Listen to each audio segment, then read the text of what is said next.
Well, welcome back to Overbury Farms, harvest log day 15, and it's Tuesday the 2nd of August.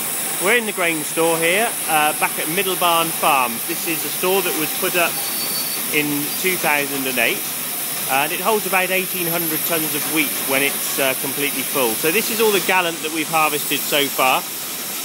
It goes into one big pile basically, so there's probably getting on for 900 to 1,000 tonnes of wheat in here.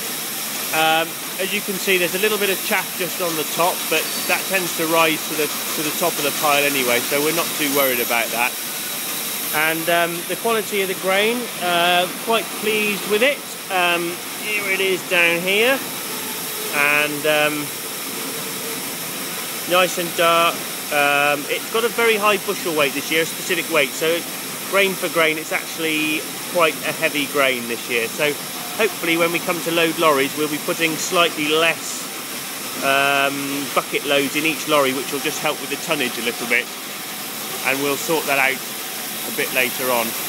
These tubes that you can see sticking out of the grain, they're actually cooling towers.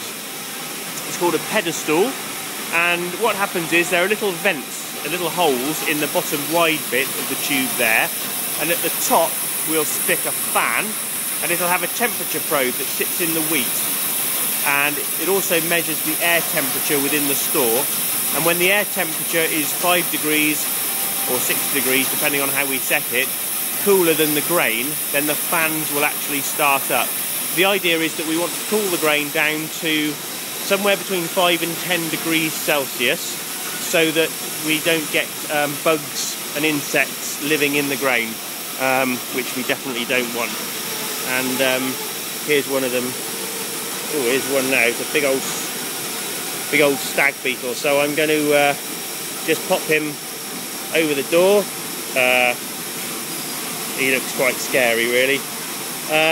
Anyway, tune in tomorrow when we might even reach the halfway point in harvest 2011. Tune in tomorrow.